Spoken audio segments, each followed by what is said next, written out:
question tends to be to tell us about the emergence of your feminist identity.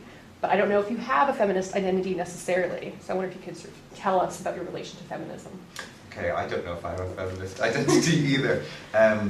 I can remember about 10 years ago identifying as a feminist in conversation with a colleague of mine, who's another man who's been very influenced by feminism, and he made this strong argument to me at that point in time that men couldn't identify as feminists. And that was an interesting one, and so I was kind of, in that discussion I was sort of saying, well, what happens when a man identifies as a feminist? What happens to the category of feminism? Does it change? Does it become more legitimate? Does it lose some of its bite? You know, and so we were thinking about those kinds of things.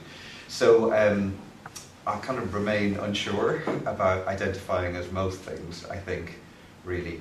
But that sense of unsureness, I think, is very influenced by some feminist writing.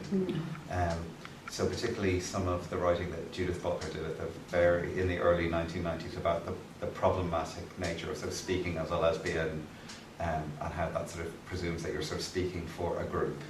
I think those questions have really sort of stayed with me.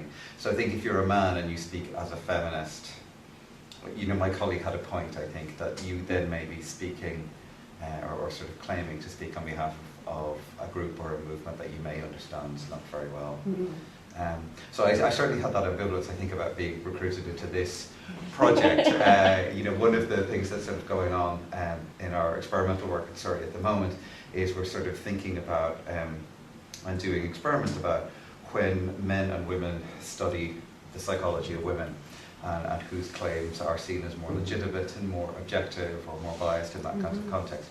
And you know, men come out looking fairly well in our experiments at the moment. So I was a little bit ambivalent about sort of being on the site for that kind of reason. So I kind of want to have a little bit of distance, I think, from saying, yes, I do identify as a feminist, and certainly not that I can speak for feminism in any way. Right, right.